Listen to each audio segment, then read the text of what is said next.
I'm Brandon Gaudin. Welcome to the NFL on EA Sports. With me, as always, Charles Davis. And, Charles, we look at a matchup like this. It's really the running backs that may take center stage here today. And in today's football, they're still valuable, not just as runners, but guys who can catch the ball as well.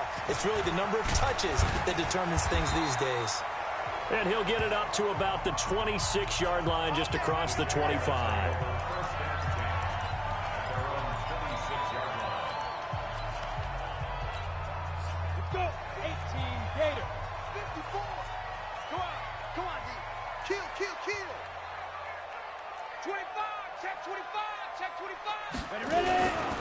On the ground, this is Leonard Fournette. And that is the kind of tackling they want to see all game, as he'll lose yardage to start things out. They'll wind up losing 3 yards here, and it'll bring up a 2nd and 13.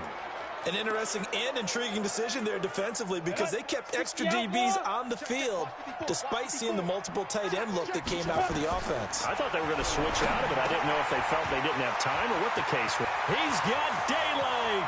He's at the 40. Past the 20. Touchdown, Jaguars. DJ Chark, 77 yards, as his guys are able to strike first here in this opening quarter.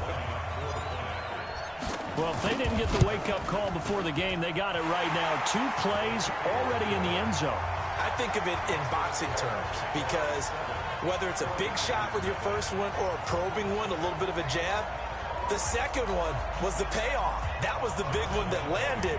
1-2, end zone. And Lambeau now, after the touchdown, he'll kick this one away. This will be fielded at the 8. The Red Sea parts, and there he goes. The 20.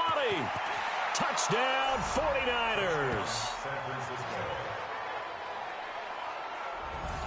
That's a great response. You give up the first score of the game, but you go right down yourselves and get the equalizer. I just had a flashback there. I remember playing in a game like that in college, where one of my teammates had said in the media that week, the opposite team would be lucky to cross our goal line.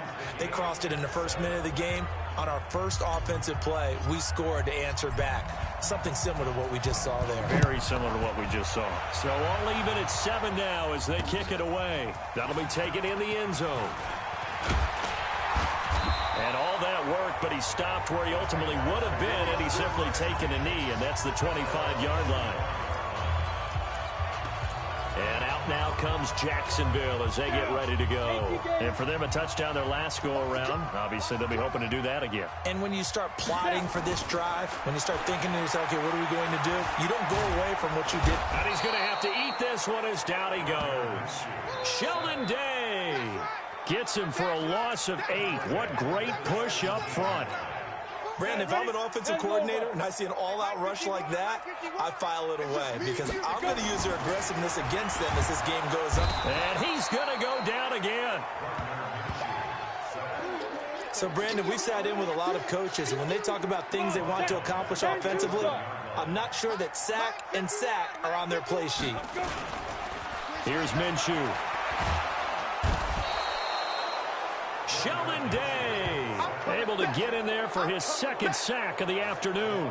And that is the 3rd sack this offensive line has allowed this first quarter. Man, that puts him on pace. Let me do the rudimentary math here. To be sacked 12 times in a game, I know he's not going to go for that. I wonder if it's going to reshape what they decide to do on offense in terms of play calling. Well, I can tell you what, when he popped up, shaking his head, frustrated right now behind center.